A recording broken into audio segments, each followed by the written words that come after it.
నమస్తే, నా పేరు Shivaji. Welcome to our channel. So నిన్న పవన్ కళ్యాణ్ గారు ఒక అంతర్గత సమావేశం అయితే నిర్వహించారు రాజమండ్రిలో. ఈ సమావేశంలో ఆయన జనసేన పార్టీకి సంబంధించినటువంటి కొన్ని కీలకమైనటువంటి నిర్ణయాలు తీసుకోవడం జరిగింది. అది ఒక ఎత్తు అయితే, బీజేపీ ఆంధ్రప్రదేశ్ నాయకులను ఆయన చాలా గట్టిగా మాట్లాడారు వాళ్ళ మీద.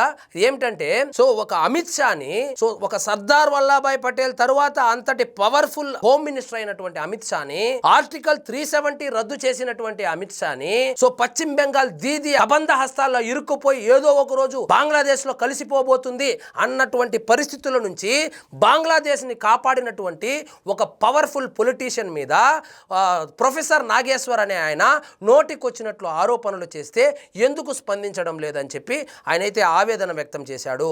సో మనం చూసుకుంటే ప్రొఫెసర్ నాగేశ్వర్ ఏదో ఒక టీవీ ముందర కూర్చొని జస్ట్ లైక్ దట్ చేసినటువంటి ఆరోపణ కాదు అది. సో అది అమిత్ షా క్రెడిబిలిటీకి సంబంధించినటువంటి విషయము, బీజేపీ క్రెడిబిలిటీకి సంబంధించినటువంటి విషయము. అంటే జగన్మోహన్ రెడ్డి లాంటి 32 కేసులు ఉన్నటువంటి ఒక వ్యక్తిని అమిత్ షా నాకు శాశ్వత మిత్రుడు అతనే అని చెప్పిరాడంటే దేశానికి ఏమని మెసేజ్ ఇస్తారు? సో ఎన్డీఏ పార్టీలో కూటమిగా ఉన్నటువంటి ఇతర పార్టీలంతా ఏమనుకోవాలి? ఈ విధంగానే కదా ఇండియా కూటమి విచ్ఛిన్నమైపోయింది.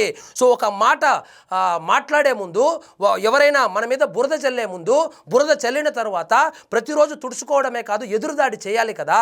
సో ఈ మాట మీద మీరు స్పందించారా? అసలు కనీసం ఒకరు ఇద్దరు తప్పితే మిగతా ఎవరైనా స్పందించకపోగా ఎవరో మురళీధర్ అనేటువంటి ఒక నాయకుడు వచ్చి వత్తాసు పలుకుతా ఉన్నాడు.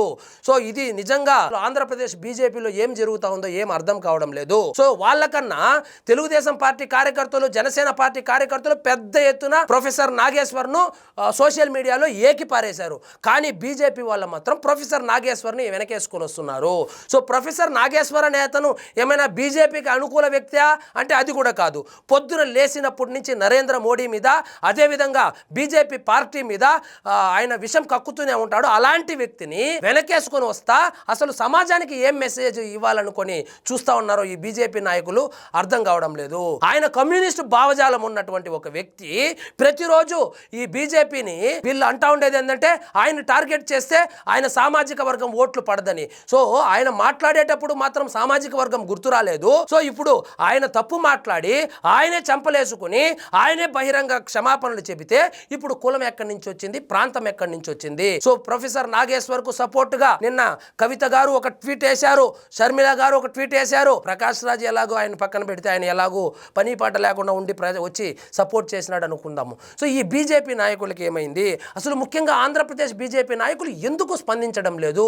సో అందరూ అనుకుంటుంటారు ఆంధ్రప్రదేశ్ బీజేపీలో ఎక్కువ శాతం జగన్మోహన్ రెడ్డికి సింపథైజర్సే ఉన్నారు అని చెప్పి. సో జగన్మోహన్ రెడ్డి ఏమైనా అనుకుంటాడని చెప్పి ఏమన్నా వీళ్ళు భయపడి మాట్లాడడం లేదా? అందులో దానికి డైరెక్ట్గా వైఎస్ఆర్సీపీ పార్టీలోనే చేరిపోవచ్చు కదా. సో బీజేపీ కండువా కప్పుకొని జగన్మోహన్ రెడ్డికి పనిచేస్తానంటే అది ఎంతవరకు న్యాయమో అర్థం కావడం లేదు. సో ఈ ఆరోపణ ఏదైతే ఉందో ఇది ఇలాంటి వాళ్ళను వదిలిపెడితే ఇంకా 10 మంది తయారవుతారు. నోటికొచ్చింది మాట్లాడతారు, మాట్లాడి ఈ పార్టీల మధ్య చిచ్చు పెట్టేటువంటి ప్రయత్నం చేస్తారు. చిచ్చు పెట్టి ఈ కూటమిని విడదీసి అల్టిమేట్గా జగన్మోహన్ రెడ్డిని ముఖ్యమంత్రి చేయాలనేటువంటి ఆలోచన విధానం ఉన్నటువంటి వాళ్ళందరూ వచ్చి ఈ విధంగా మాట్లాడేటువంటి అవకాశాలు ఉంది. సో మొత్తానికి ఎప్పుడు వేరే పార్టీ గురించి ఎక్కువగా కాన్సన్ట్రేట్ చేయరు పవన్ కళ్యాణ్ గారు. సో నిన్న మాత్రం ఆంధ్రప్రదేశ్లో ఉన్నటువంటి బీజేపీ నాయకత్వం ఎవరైతే ఉందో వాళ్ళను గట్టిగా ప్రశ్నించారు. మీరెందుకు మాట్లాడడం లేదు, మీరెందుకు నోరు తెరవడం లేదని. గుర్తుపెట్టుకోండి, ఈ రోజు కూడా రారు చూడండి. ఎందుకంటే మార్కెట్లో ఏం టాక్ నడుస్తుందో అందరికీ తెలుసు. కాబట్టి ఈ రోజు కూడా వస్తారో రారో మనకైతే తెలియదు. కానీ వచ్చి స్పందిస్తారా అంటే ఆల్రెడీ ప్రొఫెసర్ నాగేశ్వర్ వచ్చి దాన్ని తన మాటలు వెనక్కి తీసుకోవడము, ఇక్కడితో ఫుల్ స్టాప్ పెట్టేస్తామా అని చెప్పడము, దానికి జనసేన పార్టీ కూడా పాజిటివ్గా స్పందించడం జరిగింది. సో ఈ వివాదం ఇక్కడితో సమసిపోయింది అనుకున్నప్పటికీ ఇలాంటి వాళ్ళు ఎవరైనా రేపు పొద్దున వచ్చి అమిత్ షా మీదనో లేకపోతే నరేంద్ర మోడీ మీదనో బీజేపీ మీదనో మాట్లాడితే జన సైనికులు లేకపోతే తెలుగుదేశం కార్యకర్తలు స్పందించే బదులు మీరు కూడా స్పందిస్తే బాగుంటుంది అనేటువంటి అర్థం వచ్చేటట్లు ఆయన అయితే మాట్లాడడం జరిగింది. మరి చూద్దాం ఏమైనా మార్పులు చేర్పులు జరుగుతాయా ఆంధ్రప్రదేశ్ బీజేపీలో, చూద్దాం మరి. సో ఇదండి ఈరోజు మన టాపిక్. మీకు ఈ వీడియో నచ్చినట్లయితే లైక్ చేయండి, షేర్ చేయండి, ఛానల్ మాత్రం సబ్స్క్రైబ్ చేసుకోవడం మర్చిపోవద్దు.